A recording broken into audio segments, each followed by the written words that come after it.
Bismillahirrahmanirrahim. Assalamu alaikum my dear maths channel aspirant. So today's topic of the video is factorization. ठीक है, और हम इसमें क्या कर रहे हैं, फैक्टराइजेशन किसी का नहीं, अलजेब्रिक एक्सप्रेशन की, क्योंकि हमारा अलजेब्रा का टॉपिक चल रहा है. तो recall the what is factor, क्योंकि फैक्टराइजेशन है ना, फैक्टराइजेशन इज़ द प्रोसेस जिसमें हम फैक्टर्स करते हैं. तो आपको याद है फैक्टर्स हम कैसे बनाते थे. जस्ट लाइक अगर मैं यहाँ लिख रही हूँ 12, ठीक है, अर्थमेटिक से एग्जाम्पल लेना शुरू करते हैं, फिर उसको अलजबरा पे अप्लाई करते हैं. जस्ट लाइक मेरे पास नंबर है 12.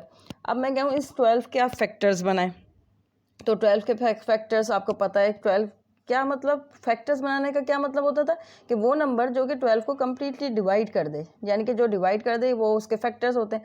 अगर मैं बनाऊँ तो 12 × 1 दिस इज़ अ फैक्टर, ठीक है. 12 के टेबल में 12 को 1 से ये भी फैक्टर बनता है. अगर 2 से मैं बनाऊँ 2 × 6 = 12, सही है. 2 × 6 = 12 होता है. 2 कम्प्लीटली 12 को डिवाइड करता है, तो ये एक फैक्टर है.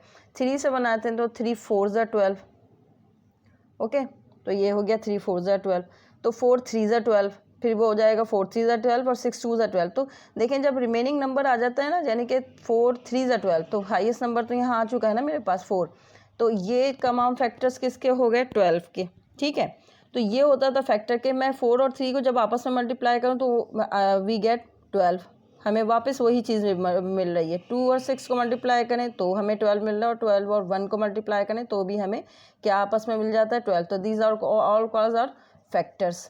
तो ये फैक्टर्स की एग्जाम्पल है किसमें, अर्थमेटिक में. अब यही अप्लाई हमने करना है किसमें, अलजबरा में, ठीक है. So when we have a expression. देखिए अब हमारे पास ये एक्सप्रेशन आ गई, उसमें कितनी टर्म्स हैं, 2 टर्म्स हैं, ठीक है. This is a binomial. देखिए इसमें क्या है, अब इसके फैक्टर्स किस तरह बनाएंगे. सबसे पहले फैक्टर्स में हम ये चेक करेंगे, ठीक है. अभी तो यहाँ सिर्फ जस्ट 1 वेरिएबल है, तो ये नंबर है 2 और 3, 2 नंबर्स हैं हमारे पास गिवन. तो 2 के टेबल में 3 आता है क्योंकि 6 का फैक्टर है 2. तो फैक्टर्स के हिसाब से तो मैं इसमें से 2 कॉमन ले सकती हूँ, सही है. 2 कॉमन, इन दोनों टर्म में जो चीज़ कॉमन है वो चीज़ हम बाहर ले लेंगे दोनों से, और फिर ब्रैकेट लगाएंगे, यानी कि टेकिंग कॉमन. सबसे पहले ये है एक फैक्टर का सबसे पहले, तो जिसमें हम क्या लेते हैं, कॉमन. जितनी भी टर्म्स दी हुई होंगी उसमें से हम टेकिंग कॉमन लेंगे. तो 2 दोनों टर्म में कॉमन है कि 2 भी है इसमें और इसमें भी 2 है, क्योंकि 2 × 3 = 6 होता है, ठीक है. बट x इसमें, इस टर्म में x मौजूद नहीं है, इसमें x अवेलेबल है, ठीक है. तो x हमारे पास है. तो मैं अगर ये दोनों टर्म में से 2 कॉमन ले लूँ तो अंदर ब्रैकेट्स में मेरे पास को किससे मल्टीप्लाई करेंगे कि फिर 2 आए, तो 2 को 1 से मल्टीप्लाई करेंगे तो 2 आ जाएगा, यानी कि यहाँ जो बचा रिमेनिंग वो क्या बचा, 1. जब कोई भी टर्म इस तरह से कॉमन आ जाए कि वो पूरी टर्म बाहर आ जाएगी कॉमन, तो उसकी जगह क्या बचेगा, हमेशा रिमेनिंग 1. प्लस साइन प्लस 2 का क्या फैक्टर था, 3. 2 × 3 = 6, तो यहाँ क्या आ गया 3, और x वैसे ही रहेगा हमारे पास.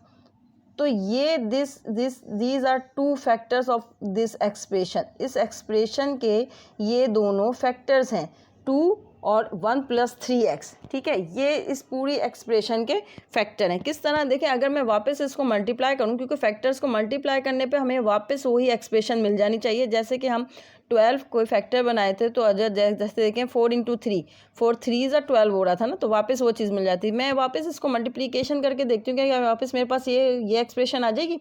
2 × 1 = 2 प्लस प्लस प्लस 2 × 3 = 6x. ये देखें वापस आ गया हमारे पास आंसर. तो ये फैक्टर्स हैं, और बाय टेकिंग कॉमन, ये इस तरह से कॉमन लेके हमारे पास factorisation, this process called the factorisation.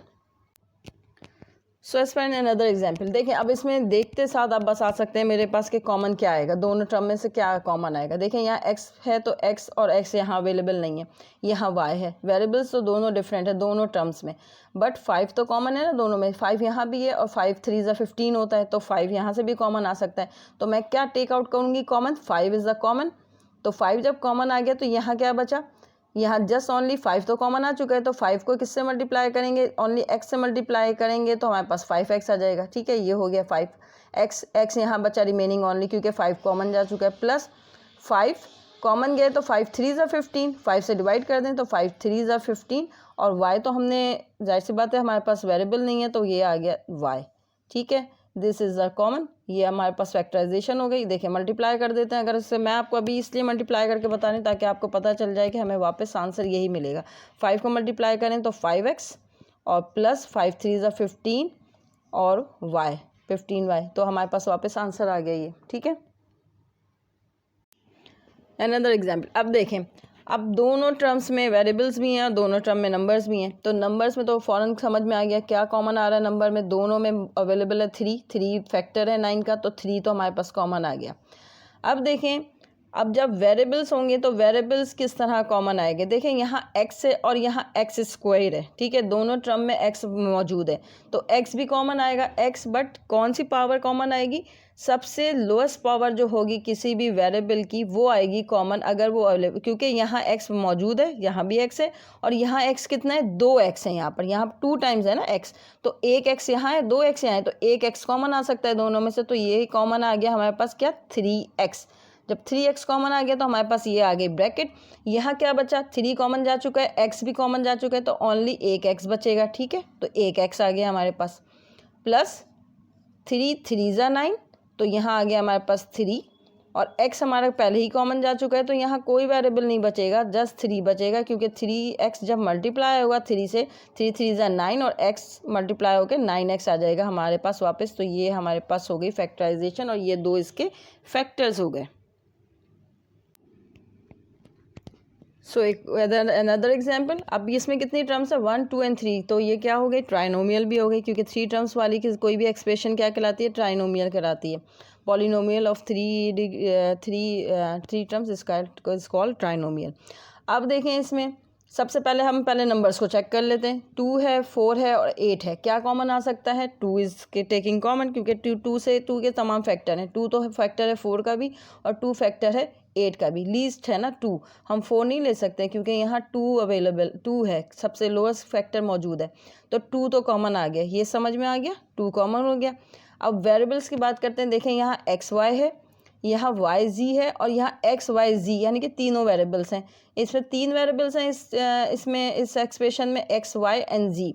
अब यहाँ देखें, यहाँ एक्स वाई मौजूद है बट यहाँ जी नहीं है, यहाँ वाई जी मौजूद है तो यहाँ एक्स मौजूद नहीं है, और यहाँ एक्स वाई जी तीनों मौजूद है। या हम देखेंगे तीनों टर्म्स में कौन सा वेरिएबल ऐसा है जो कॉमन है, जिसको हम कॉमन ले सकते हैं। तो यहाँ भी y मौजूद है, यहाँ भी y मौजूद है और यहाँ भी y मौजूद है, तो y तो कॉमन आ सकता है, तो y तीनों जगह से कॉमन आ गया। और देखें, और कोई वेरिएबल जो तीनों में कॉमन है, नो, यहाँ भी z है, यहाँ z है, बट यहाँ z नहीं है, ठीक है। तो इसके अलावा कुछ और कॉमन नहीं निकल सकता तीनों टर्म में से। अब आ गई ब्रैकेट, अब सॉल्व करने की बारी है। देखें, ये जो टर्म है फर्स्ट टर्म, इसमें से 2y कॉमन आ चुका है, 2 भी जा चुका है कॉमन, y भी जा चुका है कॉमन, तो रिमेनिंग क्या बचा, ओनली x, तो यहाँ जस्ट बचा ओनली x, प्लस साइन 4 है और 2 कॉमन जा चुका है, तो 4 का फैक्टर क्या है, 2 आ गया। y हमारे पास कॉमन है, देख लिया हमने, y तो हमने कॉमन ले लिया, तो y तो नहीं आएगा, बट z तो नहीं गया है कॉमन, तो यहाँ क्या बच गया, ओनली z, ठीक है। माइनस 8 का फैक्टर का आपको पता है, 2 का फैक्टर 4 है, 8 का फैक्टर, तो 2 4 ज़ा 8, ये आ गया 4। अब हम चेक करेंगे कौन सा वेरिएबल जा चुका है कॉमन, y कॉमन जा चुका है, तो क्या बच गया, ओनली x एंड z, तो यहाँ ओनली बचा है x एंड z। तो these are 2 factors of this expression, तो ये 2 फैक्टर हैं इस एक्सप्रेशन के। इसमें हम चेक करते हैं, सबसे पहले नंबर्स गिवन है, नहीं नंबर हमारे पास इस टर्म में भी नहीं है, सेकंड टर्म में भी, थर्ड टर्म में नंबर गिवन है, कोफिशिएंट गिवन है 2, बट और में कोफिशिएंट नहीं है, तो 2 is not common in all 3 terms, तो 2 तो कॉमन नहीं आ सकता। अब 2 वेरिएबल्स हमारे पास, अब a और b है, a और b यहाँ भी मौजूद है, a और b यहाँ भी मौजूद है। अब मैंने आपको क्या बोला, सबसे लोएस्ट पावर हम कॉमन निकालते हैं जो सब में अवेलेबल हो, तो हम देखेंगे a और b तो तीनों में मौजूद है, तो देखिए मैं पहले लिख लिया मैंने कि a भी कॉमन आएगा और b भी कॉमन आएगा, a b दोनों कॉमन आएगा, बट अभी पावर्स नहीं रहे। अब देखें यहाँ क्या है, a की पावर 2 है, a की पावर 5 है और a की पावर 4 है, तो सबसे लीस्ट पावर जो मौजूद हो a2 इसमें भी मौजूद है, a2 इसमें भी मौजूद है, a2 इसमें भी मौजूद है, ठीक है। तो a2 तो कॉमन आ सकता है, तो a की पावर 2 हमने क्या ले ली, कॉमन ले ली। अब हम देखेंगे b की क्या पावर कॉमन है, देखिए b क्यूब है, यहाँ 3 दफ़ा b है, यहाँ 2 दफ़ा b लिखा हुआ और यहाँ 6 टाइम्स b लिखा हुआ है, तो 2 टाइम्स b जो है वो कॉमन आ गया, क्योंकि यहाँ लोएस्ट पावर है b की, तो b स्क्वायर भी हमारे पास कॉमन आ गया। जब ये दोनों चीज़ें कॉमन आ गई तो ब्रैकेट आ गया हमारे पास। अब फर्स्ट टर्म में हमारे पास रिमेनिंग क्या बचा, हम देखेंगे a स्क्वायर कॉमन आ चुका है, b की पावर 3 है, यहाँ b2 कॉमन जा चुका है, तो ओनली एक b बचा हमारे पास इस टर्म में, ये b आ गया ओनली, ठीक है, माइनस साइन वैसे ही।